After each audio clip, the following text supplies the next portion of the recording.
Assalamualaikum warahmatullahi wabarakatuh. Kita masuk pada pertemuan ketiga. Nah, untuk pertemuan sebelumnya kita telah membahas aplikasi sistem ERP berupa procurement, sales and distribusi, finance and accounting, inventory.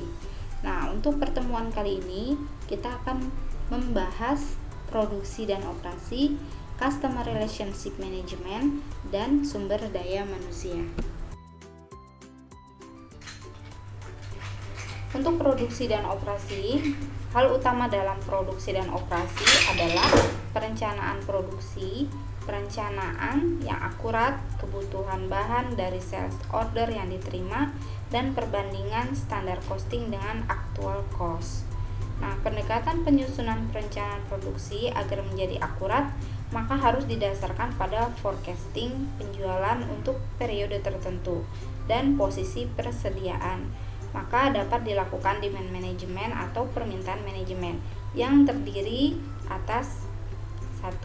Perhitungan kebutuhan bahan atau material requirement planning yang diteruskan sampai proses pembelian. Yang kedua, adanya schedule detail proses produksi. Nah, ini gambaran produksi dan operasinya.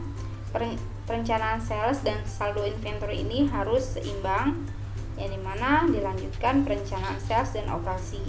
Selanjutnya permintaan manajemen. Nah, permintaan manajemen ini ada schedule detail. Schedule detail ini nantinya sampai proses produksi. Nah, ada juga untuk permintaan manajemen ini juga adanya MRP, Material Requirement Planning, ya, sampai nanti proses pembelian. Penggunaan modul produksi yang pertama mengatur jadwal produksi dengan cepat, yang kedua meningkatkan pengendalian penggunaan material. Di sini ada gambaran umum proses produksi. Nah, laporan yang dihasilkan adalah laporan biaya standar, laporan profit atau loss, laporan penerimaan hasil jadi, sampai laporan BOM variance. Nah, di sini ada contohnya untuk laporan yang dihasilkan, ya. Ada varian production by WO dan YIP inventory by work order. Selanjutnya kita akan membahas CRM, Customer Relationship Management. CRM ini adalah strategi yang digunakan untuk mempelajari kebutuhan dan perilaku pelanggan untuk membangun relasi yang kuat dengan pelanggan. Ya, jadi CRM ini merupakan sebuah pendekatan untuk mengerti dan mempengaruhi tingkah laku si pelanggan. Oke.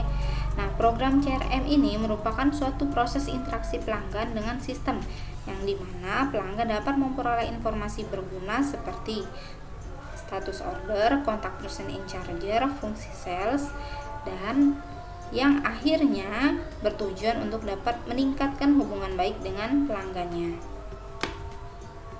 Nah, solusi CRM ini adalah menyediakan informasi yang dibutuhkan untuk mendukung program penjualan, pelayanan, dan pemasaran. Nah, manfaat CRM dapat berupa penyederhanaan proses bisnis, meningkatkan kualitas dan akurasi data, menyediakan akses bagi pengguna atau unit bisnis terhadap sumber daya yang sama. Ya, ini dia manfaat CRM, menyediakan layanan pelanggan yang lebih baik, membuat call center yang lebih efisien, menyederhanakan proses pemasaran penjualan, sampai bagaimana mengetahui untuk membina hubungan baik dengan pelanggan untuk waktu yang akan datang. Nah, keuntungan CRM, ya, ini menurut Frame Turban adalah biaya relatif rendah dalam merekrut calon pelanggan, tidak memerlukan pelanggan yang banyak dalam melakukan pemeliharaan proses bisnis yang terus-menerus, sampai keuntungannya adalah melakukan perpindahan dari fokus produk ke fokus pelanggan.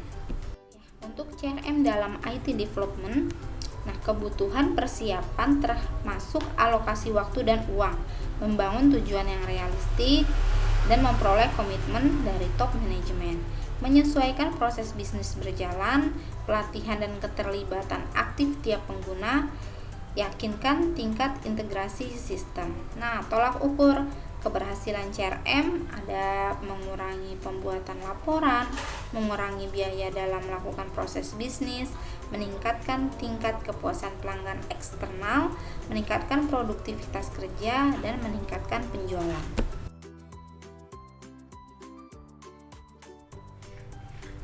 Ya, di sini ada contoh laporan yang dihasilkan CRM, lead adjustment. Jadi di sini ada kontaknya, ada nomor teleponnya, ada emailnya. Nah, apa lagi sih untuk laporan yang dihasilkan CRM? Di sini ada layanan dan dukungan untuk pelanggan, ada laporan customer interaction, ada laporan customer service online inquiry, sampai laporan sales qualification.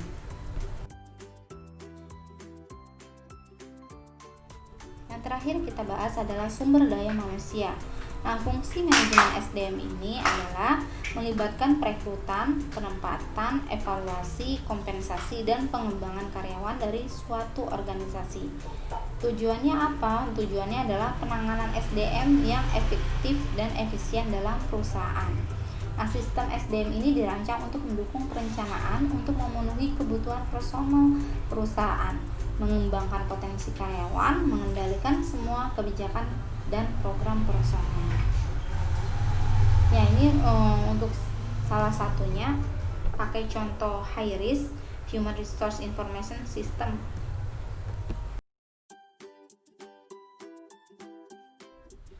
Nah, HIRIS ini dapat mendukung penggunaan yang strategis, taktis, dan operasional dalam SDM suatu organisasi yang berupa perekrutan, pemilihan, dan pemberian pekerjaan. Jadi di sini kita sudah bisa melihat perusahaan ini butuh berapa karyawan sih sampai proses pemilihan dan karyawan itu bekerja. Yang kedua adalah penempatan kerja. Di sini kita sudah bisa melihat karyawan tersebut ditempatkan di mana saja.